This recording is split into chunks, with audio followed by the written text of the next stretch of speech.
네, 여러분 안녕하십니까? 지난 시간에 로마 가톨릭과 동방 정교회가 어떻게 분리되었는지에 대한 영상에 많은 분들이 관심을 보여주셔서 많은 분들이 종교 역사에 대한 관심이 많구나 이런 생각을 하게 되었습니다. 오늘 이 시간에는 유럽을 여행하다 보면은 구교에서 개신교가 어떻게 분리되어 나왔는지 이 역사적인 배경을 알아야 여행 중에 만나는 종교 개혁의 발자취에 대해서 좀 더 많은 이해를 할 수 있고 여행이 보람되리라 이 생각을 합니다. 지금 보시는 곳이 스위스 제네바 대학 안에 있는 리포메이션 월이라고 합니다. 제네바 대학 설립 350주년을 기념하고 칼뱅 신학자 탄생 400주년을 기념하여 1909년도에 설립된 이 종교 개혁의 벽 리포메이션 월인데요. 여기에 새겨진 많은 종교 개혁가들이 누구인지 살펴보는 것이 종교 개혁의 역사를 이해하는 데 지름길이 될 거라 생각합니다. 이번 시간에는 종교 개혁의 역사, 어떻게 구교에서 신교, 개신교가 분리되어 나왔는지 그에 대한 역사 이야기를 한번 해볼까 합니다. 함께 보시죠. 종교 개혁이 일어나는 시대적 배경을 먼저 이해하는 것이 좋겠습니다. 르네상스 시대가 되기 이전에 중세 시대는 암흑의 시대라고 부릅니다.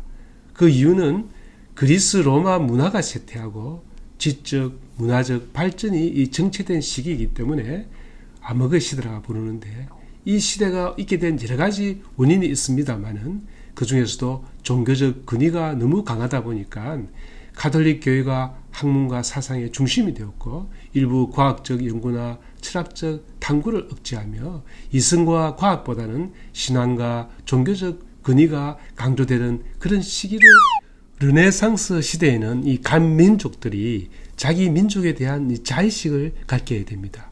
왜 우리가 꼭 라틴어를 써야 되지? 우리나라 말이 있는데 하는 이런 생각을 하게 됩니다. 그래서 자기 언어로 성경도 번역해보고 예배도 하고 문학 작품도 나오는 이 시기가 바로 종교 개혁의 시기와 맞물려 있습니다. 다시 말해서 민족주의가 삭틀 때쯤 바로 종교 개혁도 일어나고 있었던 것입니다. 종교 개혁에 대해서 제일 먼저 깃발을 올린 사람은 영국의 존 위클리프입니다. 그는 옥스퍼드 대학의 로마 가톨릭 신학자였는데요. 그는 교회는 부패했고 사제들은 타락했다고 주장을 하게 됩니다.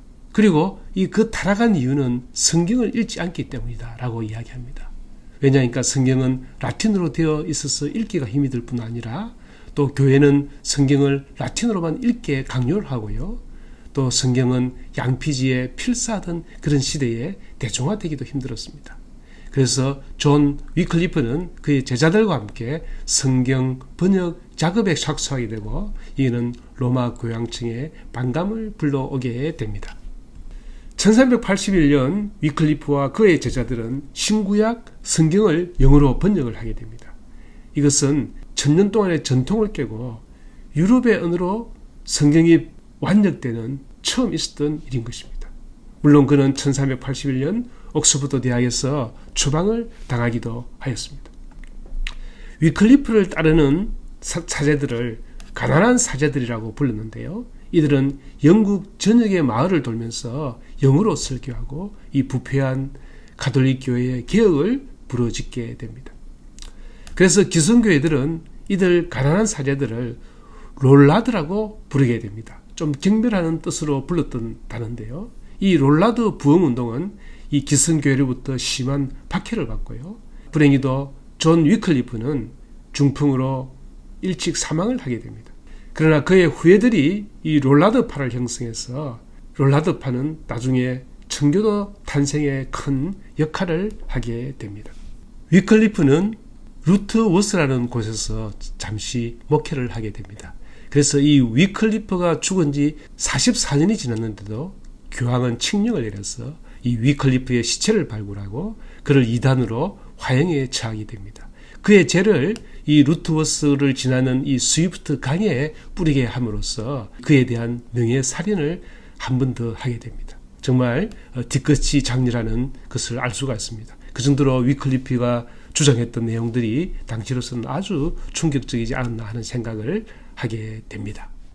지금도 루트워스에 가면은 그가 심호하던 세인트 메리스 처치가 이렇게 멀리서 보이고 있습니다. 외부 모습이고요. 안에 들어가면은 이런 모습인데 벽에 이런 그림이 걸려져 있습니다.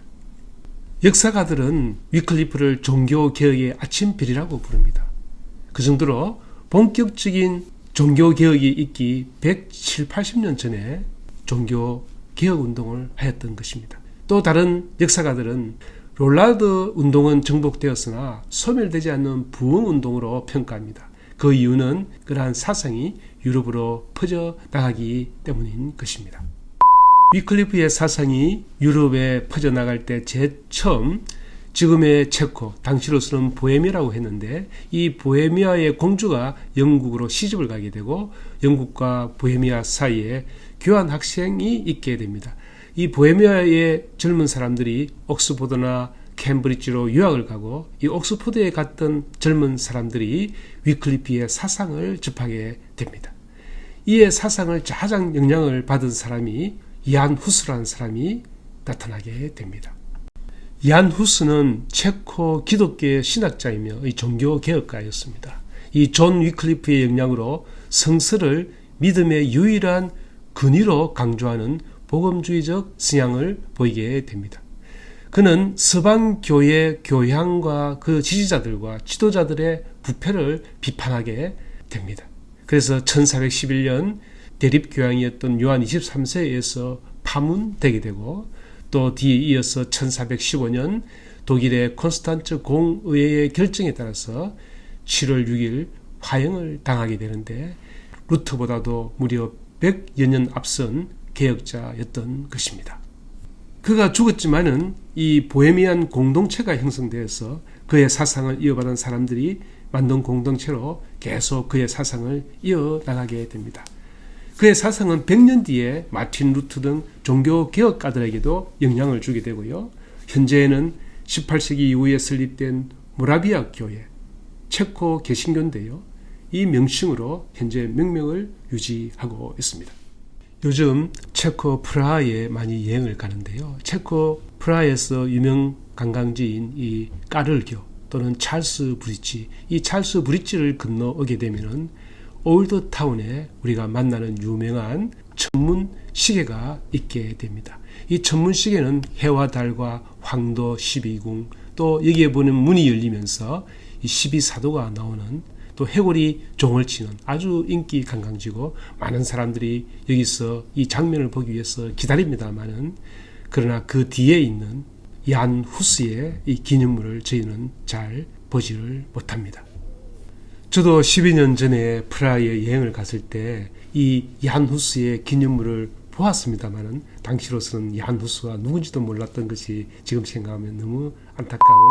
이제 얀 후스는 화형으로 떠났지만은 그의 후예들이 계속 그의 사상을 이어받아 결국은 100년 뒤에 오는 마틴 루터에게 영향을 주게 됩니다. 이 종교개혁의 핵심 인물로 꼽히는 이 마틴 루터는 신앙의 근거를 오직 성경에 두어야 한다고 주장을 했습니다. 원래 그는 신학자가 아니었고 법률 공부를 하던 중에 천둥 번개 사건 이후에 수도사가 되기로 하나님께 기도를 올립니다. 그리고 1507년 사제 서품을 받고 신학 공부를 하면서 교회의 문제점을 계속 고민하게 됩니다. 1512년 신학 박사를 취득하고 교수로 활동하고요. 1522년 독일어로 성경을 번역하여 평신도도 직접 성경을 읽을 수 있게 하는 그런 업적을 남기게 됩니다. 그러나 1517년 10월 3일 99개의 이 논제를 이 비덴베르크 교회 문에 붙이게 됩니다. 우리가 이 1517년 10월 31일은 이 개신교에서 아주 중요한 날입니다. 종교개혁의 시발점으로 보고 있는 것입니다. 그러면 95개 논제가 무엇인지 보는 것도 아주 중요할 것입니다. 99개 논제의 핵심 내용은 우리가 다 말할 수는 없어도 어쨌든 당시로서는 면죄부 판매가 대한 그게 큰 반감이 있었던 것 같습니다. 그래서 면죄부는 죄를 용서할 수 없다. 이 참된 회개가 더 중요하지 참된 회개 없이는 면죄부도 소용없다. 이 교황의 권한은 제한적이다. 그 교황이 죄를 용서할 수도 없으며 오직 하나님만이 가능하다. 그래서 또한 면죄부 판매는 신자들의 신앙을 해치기까지 한다면서 이 면죄부 판매를 아주 신랄하게 비판을 했습니다. 이러한 99개의 논제는 가톨릭의 부패를 폭로하고 교회의 개혁을 촉진하는 중요한 문서로 작용했고요. 또 정치, 사회, 종교 전반에 걸쳐 거대한 변화를 초래하며 종교의 자유 개념을 성장시키는 데 중요한 역할을 하게 되었습니다. 1517년 10월 31일 95개 이 논제를 공표하고 난 뒤에 1518년 교황청이 루트에게 철회를 요구하게 되지만은 루트는 거부를 합니다. 그 1520년 교황 레오 10세가 루트를 파문을 하게 됩니다. 그리고 1521년 이 제국 추방령이 내려지게 됩니다. 이 참고로 이 파문을 우리가 엑스커뮤니케이션이라고 하는데 우리가 잘 알다시피 엑스란 뜻은 접두어로 밖으로 또 내쫓다 엑스 뭐 이런 것이죠. 커뮤니케이션 할 때 커뮤니케이티오는 이 공동체, 교제 이런 것이죠. 이 공동체로부터 쫓겨나가는 것. 이 사람들하고는 말을 하지 않도록 하는 그것이 파문이죠. 그래서 요즘으로 치면 완전히 철저히 왕따를 시키는 그러한 것이 파문이죠. 그 종교적 공동체에서 추방당하는 것이요. 이 성찬식도 참여하지 못하고 사회적으로 고립시키는 것이 바로 이 파문이었던 것입니다. 우리가 종교 개혁을 이해하자면은 루트의 핵심 신학 사상을 이해하는 것이 중요합니다. 기존에 가톨릭이 강조했던 인간의 선행 그것이 아니고 오직 믿음으로 우리가 어렵게 된다라고 가르치고 있습니다. 또 교황이나 전통보다는 오직 성경, 신앙의 유일한 권위는 성경이지 사람인 교황이 아니다. 또 만인사제설, 모든 신자는 직접 하나님과 관계를 맺으며 성직자가 반드시 필요하지 않다. 그렇기 때문에 세례와 성찬만 인정하지 미사와 고해 성사는 폐지를 하는 이러한 이제 종교 개혁이 일어나게 되는 것입니다. 루트의 종교 개혁은 많은 영향을 미칩니다. 먼저 루터파라는 독립적인 교파가 생기게 되고요. 이 루터파 제후들은 이 신성 로마 제국의 가톨릭 강요에 반발하여서 동맹을 결성하여 이 로마 제국과 전쟁을 하게 됩니다. 결국 1552년 아우크스부르크 평화협정을 통해서 이 지역 군주가 가톨릭이 되든 루터교가 되든 종교를 선택을 가능하도록 하는 그런 협정을 하게 되면서 이 개신교가 더욱더 발전하게 되는 계기를 마련하게 됩니다. 또 독일어 성경 번역이 되면서 독일어 발전에 더욱더 기여하게 되고요. 이 개신교 국가들은 성경 교육을 강조하며 공교육 발전을 촉진시키게 됩니다. 무엇보다도 루트의 종교 개혁과 그의 사상은 이 칼뱅과 쯔빙글리에게 영향을 주어 개신교가 더욱더 확산을 하도록 하는데 중요한 역할을 하게 되는 것입니다. 마틴 루트의 이러한 사상과 종교개혁의 활동은 바로 인접해 있던 스위스 츄리히에서 목회하던 울리 쯔빙글리에게 영향을 주게 됩니다. 그는 젊어서 2차례나 이탈리아의 군종사제로 가게 됩니다. 거기서 전쟁의 비인간적인 모습을 체험한 그는 용병제도를 반대를 합니다. 그리고 훗날 1519년 츄리히에 있는 그로스맨스터 교회로 사역지를 옮긴 다음 본격적인 종교 개혁의 길을 걷게 됩니다. 그는 어거스틴과 바울 신학을 독학했고 1522년 67개 신조를 중심으로 그의 입장을 설명을 하고 있습니다. 여기에 그의 사상이 함축적으로 요약되어 있는데 이 가톨릭 교회의 부정과 부패의 원인이 성경보다 인간의 전통을 강조하는 데 있다고 지적을 하게 됩니다. 마틴 루터가 1517년에 99개조의 반박문을 게시를 했으니까요. 한 5년 뒤에 이것을 발표를 하게 됩니다. 그 내용을 보면은 예를 들어서 56조에 돈 때문에 죄를 용서해 주는 자는 누구든지 시몬과 발람의 동료들이며 사탄의 진정한 선지자이다 이렇게 이야기를 하고 있고요. 23조에는 그리스도께서 세상의 부와 화로움을 책망하셨다. 그러므로 주님의 이름으로 자신을 위해서 부를 축적하는 자들은 그들이 자신의 탐욕과 사치를 위해 그분을 구실 삼을 때 심각하게 그분을 중상하는 것이다. 대충 누구를 비난하고 있는 줄 알겠죠? 이렇게 로마 가톨릭 교회의 부패를 지적하고 있었습니다. 곳곳에 종교 개혁가들이 나타나고 있을 때 이 헤센 지역, 독일의 헤센 지역의 영주 필립이 이제 종교 개혁가들을 자기의 영지로 초대를 합니다. 그 이유는 각각 다른 신앙의 논쟁을 정리하고 독일과 스위스 개신교 연맹을 조직하고 교회 연합을 추진하고자 하였던 것입니다. 그래서 이 마르부르크로 다 초대를 하는데요.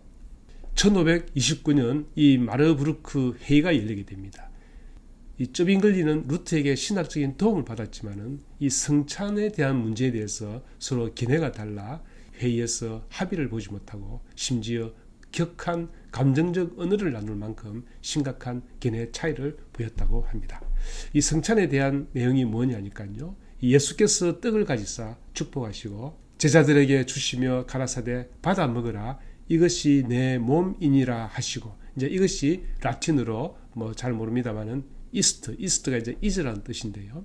이 루트는 우리가 성찬 때 나누는 떡 속에 그리스도께서 임재하신다라고 주장을 했습니다. 반면 이제 쩌뱅글리는 성찬시의 떡은 우리의 구원을 위해 십자가 위에 돌아가신 그리스도를 상징하는 정도이다 이러면서 이제 견해 차이를 보이게 됩니다. 또한 쩌빙글리와 마틴 루트는 교회 음악에 대한 생각도 달랐던 것 같습니다. 쩌빙글리는 교회 음악이 참된 영적 예배로부터 사람들의 주의를 분산시킨다고 하고 교회에서 하는 음악을 별로 좋아하지 않았던 것 같습니다. 심지어 쩌빙글리는 교회 예배에서 기악 연주를 없애면서 하나님께서 또는 성경에서 그것을 명령하지 않으셨다고 이렇게 생각을 했습니다. 반면에 루트는 당시 로마 가톨릭 교회 안에 행해지던 많은 예배 의식들을 그대로 수용하면서 하나님께서 음악을 하지 말라고 안 했기 때문에 해도 된다라고 이렇게 생각을 해서 차이를 보였습니다. 그래서 훗날 루트파 교회는 음악이 더욱더 교회 음악이 발전을 하게 되고 이 쩌빙글리파 교회는 음악이 쇠퇴하게 되는 보이게 됩니다. 예로서 이 주리 대중교회의 오르가니스트가 커다란 오르간이 해체되는 것을 보고 눈물을 흘렸다는 그런 기록도 있고요. 이 쩌빙글리는 본인 자신이 여러 악기에 뛰어났다고 합니다. 특히 바이올린에 아주 뛰어났습니다만은 교회 음악을 좋아하지 않았던 것입니다. 스위스 내에서 이러한 갈등이 있는 가운데 얼마 안 있어서 1531년 이 가펠 전투가 일어나게 됩니다. 이것은 개신교와 가톨릭 군대 사이에 전쟁이 있게 되는데 8,000명의 군대를 이끌고 이 주리로 쳐들어오게 되고 이때 쩌빙글리는 전사를 하게 되고 또 그의 시신은 불에 태워져서 공중에 재로 뿌려졌다고 합니다. 종교 개혁이 그냥 순탄하지 않았던 것을 우리가 지금까지 볼 수 있습니다. 지금 보시는 이 교회는 스위스 주리에 있는 그로스 맨스터 교회인데 바로 이 쩌빙글리가 여기에서 1519년부터 죽을 때까지 1531년까지 목회를 하였던 곳입니다. 저도 주리에 2번을 갔습니다만은 그 당시로서는 쩌빙글리도 몰랐고 이 그로스 맨스터의 그 내용도 몰랐기 때문에 단지 지나가는 관광객으로 사진만 찍었던 것이 지금도 많이 아쉽게 느껴집니다. 이 쩌빙글리와 마틴 루트의 사상과 종교 개혁 활동은 나중에 20년 뒤에 스위스 제네바에서 활동하는 칼뱅에 의해서 종교 개혁이 이론적으로 거의 완성이 된다 이런 생각이 듭니다. 이제 마지막 종교 개혁을 이론적으로 완성한 장 칼뱅에 대한 이야기를 하고자 합니다. 그는 프랑스 출신의 신학자이자 종교 개혁가였습니다. 그는 제네바에서 활동하며 개신교, 특히 개혁주의, 칼빈주의를 체계화한 인물로 평가를 받고 있습니다. 칼빈의 핵심 사상은 하나님의 절대 주권과 이중 예정론, 어떤 사람은 구원받고 어떤 사람은 멸망받도록 예정되어 있다 하는 이론을 이제 이중 예정론인데 이런 부분을 이제 강조하게 됩니다. 성경을 절대적 권위로 여기며 신앙과 생활을 엄격하게 규율하는 그런 교회를 구축을 하게 됩니다. 그는 기독교 강요라는 책을 저술을 하는데 1536년에는 라틴어로 된 것을 만들고 1541년은 이 프랑스어 초판을 만들게 됩니다. 그래서 그는 이러한 책을 통해서 개신교 신학의 체계를 정립했다 이렇게 보고 있는데요. 이 내용은 잘 칼뱅이 종교개혁 정신에 입각해 개신교 신앙의 핵심을 정리한 책인데 본인의 생각이 아니고 그 앞에 루트와 이 쩌빙글리의 주장의 핵심을 정리한 내용으로 아주 쉽게 설명이 되어 있어서 많은 사람들에게 이렇게 영향을 주었다 이렇게 이제 평가되는 유명한 기독교 강요라는 책입니다.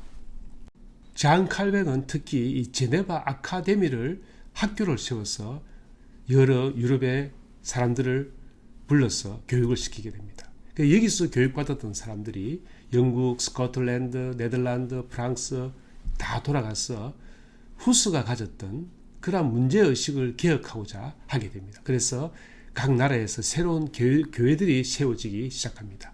특히 네덜란드 개혁교회, 프랑스 개혁교회, 우리가 흔히 위그너라고 하는데요. 또 영국의 청교도들, 이런 사람들이 탄생하게 되는 이유가 바로 여기서 제네바 아카데미에서 훈련받았던 사람들인 것입니다. 그래서 이 제네바를 개혁신앙의 수도라고 우리가 부르는 이유인 것입니다. 그래서 이 제네바 아카데미는 훗날 제네바 대학이 되었고, 그렇기 때문에 잔 칼뱅의 탄생 400주년을 기념하여 바로 종교 개혁의 벽이 제네바 대학교 내에 세워진 이유인 것입니다. 존 칼뱅이 제네바에서 활동한 이유가 있는데요. 그는 당시 1534년 파리 대학 총장인 노콜라스 캅이 이 파리 대학 취임연설에서 루트의 종교 개혁에 영향을 받은 내용의 연설을 하게 됩니다. 그래서 이 연설의 주요 내용이 뭐냐니까 오직 은혜와 믿음에 의한 구원을 강조하게 됩니다. 그래서 이 가톨릭에서 흔히 말하는 공로주의적, 뭔가 선행을 해야 되는 이런 것하고는 관계가 없는 대립되는 이 개신교적 주장을 하게 되었던 것입니다. 그래서 교회 개혁의 필요성을 강하게 주장하며 당시 가톨릭 신학자들과 성직자들을 비판하는 그런 내용이었던 것입니다. 그래서 이 연설은 즉시 파리 가톨릭 당국과 파리 의회에 강한 반발을 초래하게 되었고, 이 코프는 연설 직후 이단 혐의로 기소될 위기에 처했고 이 제네바로 이 도망을 가게 되었다고 합니다.